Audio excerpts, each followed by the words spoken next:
delightful to see you both and Hi. around today. All right, thank you. So, we've heard a lot about Alex the past number of weeks, and we'd like to learn a little about Leslie, and hoping to hear you to give us a little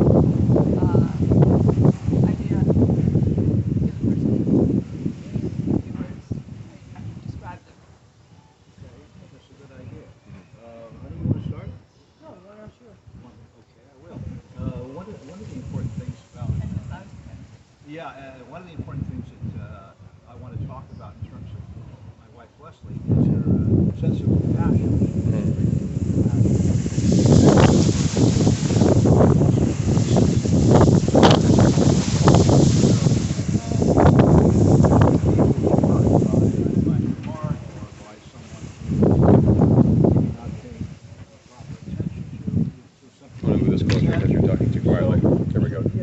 There we go. Those are two important traits, as well as her talent. She has a great talent in terms of being able to not only be a famous opera singer, but also is able to cook these gourmet meals, to have great talent as a knitter, a crocheter now. So there's a lot of hidden talent. And gave birth to Luna. Which is not an easy task. And, might be the first human to have given birth. Well, originally they wanted to do cesarean. I said, no, natural birth. But we did have the advantage of the Mars, so we were swimming. Sounds like a good time. I'm surprised to hear that you were swimming. Well, no, I was watching. Oh, okay, very good. Yeah. All right. Well, thank you. So Leslie, I think she has to have equal measure, equal chance to talk about. Please. Well, let's see. As I've said before, Alex is probably the most unusual human being that I've ever met in my entire life. He's extremely talented, and like everything, sometimes I think the fact that he's a hoarder does get in the way of his artistic ability to be able to really focus on the things that he wants to focus on. Sometimes, many times, it's an issue for both of us, but I think that, somebody who is as artistic and talented as he is, every artist has to have some kind of disability, as they say. And this is one of his disabilities. And so he's frustrated by it sometimes, and I'm frustrated by it sometimes. But we work it out, and we've been together for how long? 41 years. 41 years. So that's a long time. Well, with the same person. It's longer than I've been on this planet, so yeah, that's pretty remarkable. Yeah. There you go. Yeah. It is remarkable because it is a job. It's like anything that is going to be permanent. It's a lot of work to prepare yourself and to compromise with one another when your wishes are not appropriate. Compromise is the secret. And sometimes, just recently, we had a chance to get into some serious argument, and it went on for 4 nights. And we didn't stop. I mean, we stopped for sleeping and eating, restroom breaks. Yeah, but basically, the issues kept cropping up. It took us 4 nights, and then we came to some kind of general semi-resolution issue. Would you say? Yeah. And I think that any relationship that is going to work and that is going to be long-lasting, those kind of conversations have to happen. They're not always a lot of fun, but for us, they're necessary. And I've often thought that people who said, "Well, we've been married a long time, we've never had a fight," they're totally lying, because there's no way that two people can live together and be perfect 24/7. So I think the thing about us is that we have the ability to be able to sit with each other and really talk it out. And I might be crying and he may be stoic, and I want him to be more affectionate, and I'm not more affectionate, but more Demonstrative or expressive? yes. Of emotion? Well, yes. Yeah. So sometimes that is an issue. But he and I have taught each other things together, and we're a work in progress. How do you approach those conversations? Like, I mean, I can appreciate that they have to happen, but I think what probably goes along with that is learning how to have those conversations, not just to have them, but how to sort of go about them in a way that actually makes for progress and not for, Well, let's say, yeah. bruised feelings in the long run from, you know. Usually, I'm the one who says we have to talk, and he rolls his eyes. And It's like that asking for directions things that guys don't want to do, and yeah. that's right. It's like somebody to ask for directions in the relationship. Eventually, we sit down and rehash. Sometimes over the things, some of the same things that we have rehashed before. Right. Because everybody has kind of the same tapes that they play a lot in their lives. Mm. And so we both know each other's tapes, and we try very hard to change those tapes. Not always successful, but I think that if we didn't love each other as much as we do, that we probably wouldn't have stayed together, because we are very different in a lot of ways. We work very hard at our relationship, and I think that, I think people don't really, there are a lot of people that don't really put the work in. And as Alex said, it is work. It's not all fun and games and lovely and all the things that we wish it were all the time. Right. It's not. Lots of overtime. It's not all, as I say, it's not always fun, but it works for us, and we're kind of dedicated to stay together. Right. He came from a very stoic family. I came from a very, very loving Jewish family. And, I was hugged and kissed and touched, and my mother and my uncles and all that, and Alex didn't have any of that. So I think he was lucky to meet me, because I was able to show him that part that he never had. And that's, and I'm sad for him for that, because he's a person that really should have had that in his life, because I think it would have made him, he would have made a big difference in his life. So, Every person probably, I imagine, but some personalities maybe more. Yeah. So when he has a reaction to something that I might have gotten a different reaction from my mother or my father, or really anybody in my family, we were all very, very close. I mean, we had our dysfunction, but we were all very close. And I get a reaction that is just kind of like, it just amazes me that he would say something to me that way. And so those are sort of the things that we work on, And I think sometimes my emotional is too much for him, and it makes him uncomfortable. And that's where the stoicism comes in. Bite the bullet, and here we are. And he wants to give a suggestion of how we can fix things, instead of giving me the reaction that I want, or he should know that I need after all these years. So I have to point out to him, you said that to me as somebody who you don't know, like I know you don't know me.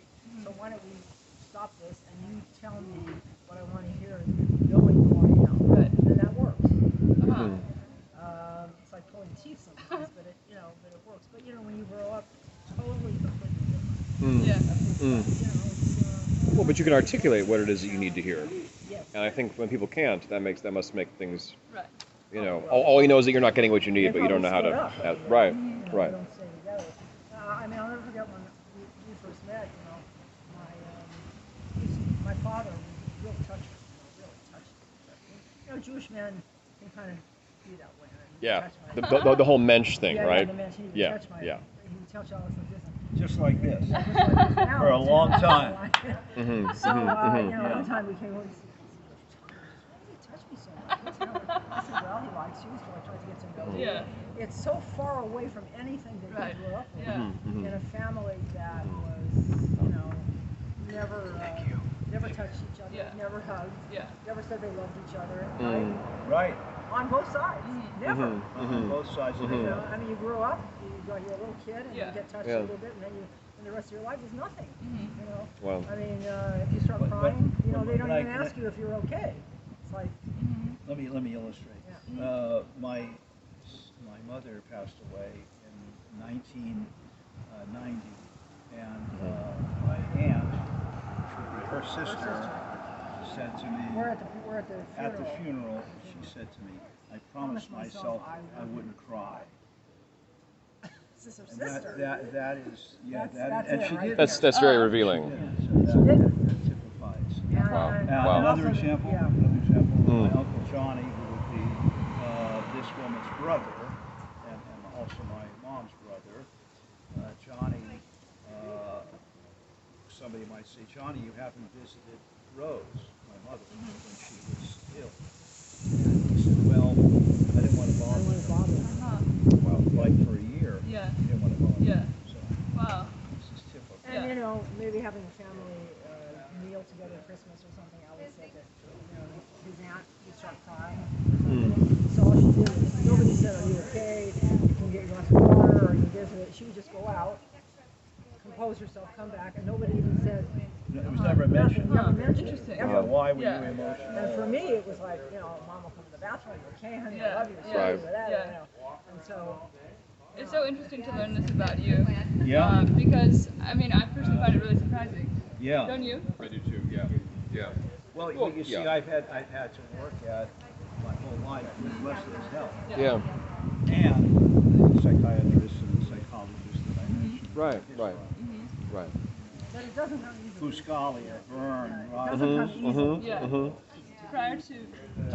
I'm a piece of work in progress. Exactly. Because I had to come so far Yeah. with so little.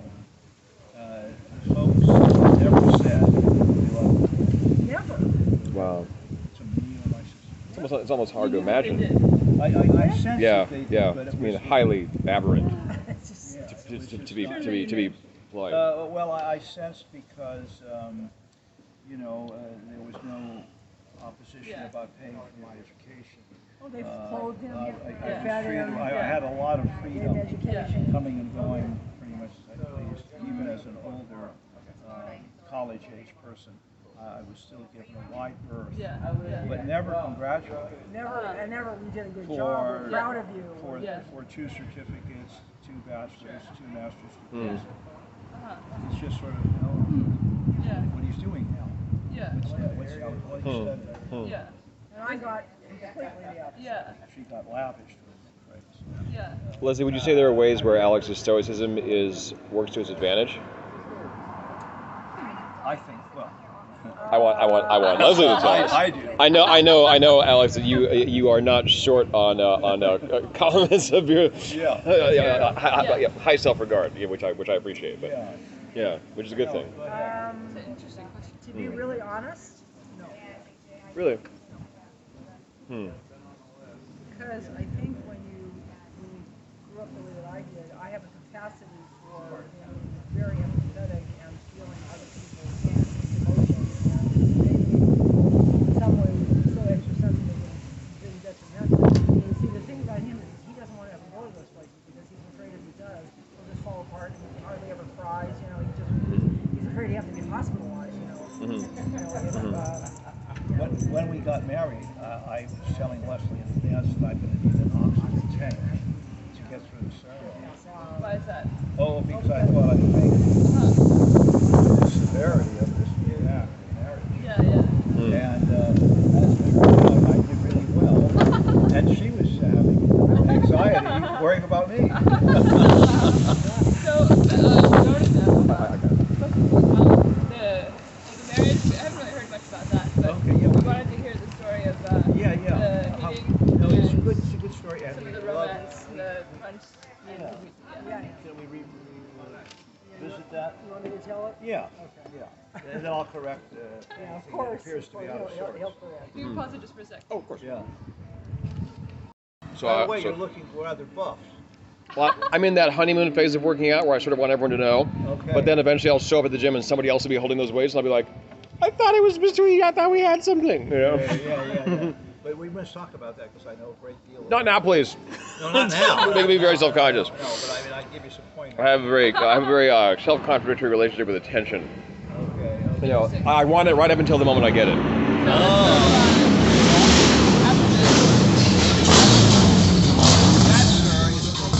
If you can wait, we obviously can't hear you because of the motorcycle. Please, go ahead. No, but you keep waiting. Keep waiting. people like that should be locked up for 48 hours. And come back to find their motorcycle impounded and sold I in think scraps. I think you guys are talking about two different groups of people. I thought. We're talking about the motorcyclists. The motorcycle. What were you saying? Never mind. I was saying that he That's thinks funny. a great deal of himself. Yeah, and Not I was saying people like that should be locked up. He also didn't get the attention he needed from his mother. So he still tried. Okay. I understand. So I should have a romance. motorcycle. Okay. How would you paint it? All right, go for it. Okay. So let's see. When I was 19 years old, I moved from Los Angeles to being a nice Jewish girl with my cousin Carol, he and I are sharing my sister. She's a pianist. We both got a scholarship to go to the Conservatory of Music in San Francisco. On the first day of school, I met someone who was to then become my first husband. And he was a musician, a mathematician, a composer, an incredibly brilliant man. Much older than me. I was 19 when I met him. He was 32. And we eventually got married, and unfortunately he passed away of cancer when I was 20. Wow. And I really truly thought that I would never find anybody. I wasn't interested in anybody. I was just, my girlfriend would say, oh, let's go to the bars. I'm going to be an opera singer. That's all I'm going to be. That's what I've always wanted to be. Since I was like 6 or 7 years old, and that's what I'm going to do. So anyway, I moved to Sausalito. Why Sausalito? Sausalito because I moved with a friend of mine who was a singer. And I got a call from a coach friend of mine, and he said, you know, I have tickets to go here. This was in 1977. And the other thing I'll say is that I would have given anything if my first husband had passed away, but it did propel me to have the career that I eventually had. And so, anyway, my coach friend called me and said, you know, I have tickets to go hear this famous opera singer. Do you want to go? And I said, I don't know. Oh, come on. Learn something, and it was great, blah, blah, blah. It's at the Opera House. So we go to the Opera House, and we sit down, and as I go to sit down, this person here is sitting in the back of me. And Blackbeard, what? Oh, okay. Yeah. We know you got it. Yeah. Good at You know, that. Yeah. Blackbeard, gorgeous, beautiful, exquisite, and Adonis. our Adonis, yes. And our eyes met, and I thought, oh my God, oh my God. And I knew that he was looking at me because I was quite stunning. And so Put it mildly. thank you. So sat down. Good job, Alex. Gold star. Sat down, and you know, I had my coat on the chair next to me, and I was here, and then my gay friend, my gay coach, didn't go right at me, and I could tell that Alex, I didn't know it was him, but I could tell that he was looking at me a lot. And I could feel I burned a hole in the back of the chair. back of the chair. That reminds me of when I met somebody. Yeah. So anyway, I was very uncomfortable, and I just thought, I just thought it was so beautiful, so I was sitting there, and about 10 minutes into the conversation, into the concert, I heard some rustling of a piece of paper. And so I assumed it was him. He had taken a piece of paper, and he wrote me a letter, and he said, hi, Alex sitting in back of you. You're being the most beautiful woman I've ever seen. If you were the guy sitting next to you, that's the thing, I won't be as beautiful as you are, but if you're not, I have to know who you are. Please call me. Here's my phone number. Love, Alex. Love Alex. Love, Alex. Wow. Poet and counselor. Poet and counselor. Okay? So I'm looking at this note, and I'm thinking, oh, come on. Nobody's ever done this before. This is crazy. So in the middle of the performance, you Right, handed it she's to up you. there singing. No, I put it on her purse. Ah, okay. Yeah. So anyway, my friend, my neighbor Terry says, he wrote a letter on it. You don't want it. He says, I'll take it. Who knows? I could be in Caracas right now. Right. Never know. Anyway, I still turned around. I was very shy. I only had, basically been married, and I, didn't talk to other guys or call other guys or anything like that. So all of us, intermission, we all go downstairs to the bar, and Alex is over here, and I'm over here with some of my singing friends and my overprotected voice teacher. I show him this letter, and I said, this guy is gorgeous. I'm sitting back on me, blah, blah, blah. And my teacher said, well, well, you know, you better be careful. He's probably a rapist or something. We obviously had met before. So anyway, I said, I kind of ignored her, you know, because I had a great mother. Anyway, so I couldn't imagine, well, hi, Al, yeah, hi, nice to meet you. I just couldn't, I didn't know what to do, what to say. So we go back and sit down in the performance, and we go our separate ways. He walks down Mass Avenue. I get back and I go back to Sausalito. And, did you make eye contact again, or do you feel him still no. after the? Okay, yeah. No, I don't think we did. Yeah, yeah. No. So I went home and called my parents who lived in San Mateo, and I said, you know, this is what happened, and all that. And they said, well, what does he look like? And I said, well, he's an Adonis. He's gorgeous and he's beautiful and all that. She says, well, you know, what do you have to lose? Here he is at the Opera House. You have that in common. And, you know, if he sounds weird on the phone, you hang up and you'll never see him again. You know? Smart mother. You know, it's worth, Yeah. it's worth a chance. Yeah. So there again, I never had called a man in my life. I mean, I just couldn't imagine. So anyway, I waited, I think, a day or two, and I called him, and a woman answered the phone. And I thought, oh, yeah, he's probably rich. He has a maid. He has a housekeeper or a maid. And so he comes to the phone, and I said, oh, I didn't know that your maid. No, that was my mother. I said, oh, okay, all right. And we talked for about 2 hours on the phone. And Wow. Yeah. That's really something. I mean, It is. Yeah. The whole what did you talk story. about? I forgot. I forgot right now. I mean, you know. Well, her aspirations, I'll singing, and sing her about husband, this and that. her I didn't loss. tell you about my husband. You didn't? Not at the time I told you. That was later.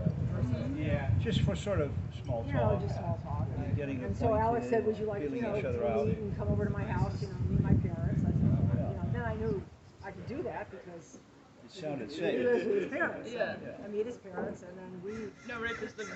No rapists. And so we take a walk to where you guys sit over by the bleachers. Okay? And, you know, it's very romantic. And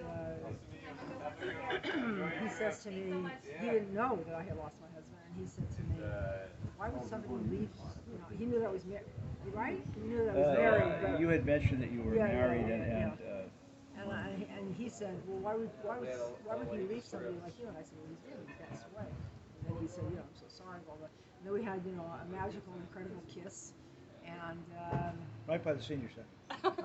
right by the senior center, never knowing that. Where I had played when I was 1 or 2 Where years he had old. played, where he was. Yeah. I'm still playing.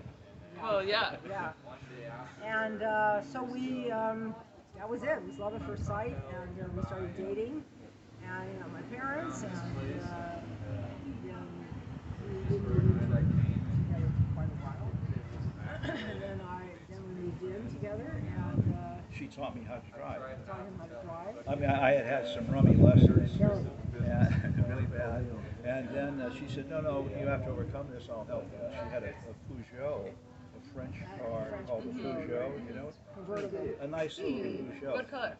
Blue. Yeah, blue. So she taught me to drive with her, and I never really got very good at it. But I did drive for quite a while. And so that's how we met. That's okay. And wait, there's an addendum to this. Let's see, about maybe 10 years after this event, there was a contest for the Examiner, the Chronicle, best romantic Valentine story. So I wrote it up with photos, sent it in, we won. Wow. Limousine came to our house, took us to Sir Francis Drake Hotel for dinner, and dancing. And the note is still in our bedroom. Right. And she won't let me write anymore. Any more notes? Yeah. Why is that? To anybody. oh, okay. Well, that makes sense. But isn't that a story? It's true. wonderful- It's absolutely true. Most people say, Yeah. no, we don't believe that. Yeah. But it is true. Great. Great. Can we pause here for a second? Yeah. Other things you think we should talk about for the last? Like 10 minutes, yeah. Got I some think. food on my shirt. Can I take a quick look at that? Actually? Yeah. Sure. Thank you. Let's see what we have here. I'm interested to hear about how the two of you have watched each other grow and how Yeah. they're like in the relationship, but also just as individuals, because it's such a long time to be so close to somebody your whole life. Adults. I don't know. Is that something you should talk about? Yes. I think that's a really good question. I think that'll probably run us through the end of our time, because I think that's probably. But I'd say that, and maybe how they would describe the differences in the other person's creative process from their own. I think that would be cool too. But I like that, but those are two quite different questions. Right. So I think the one that you asked. Which would you guys rather talk about now? Okay, right now I think we're talking about how we improve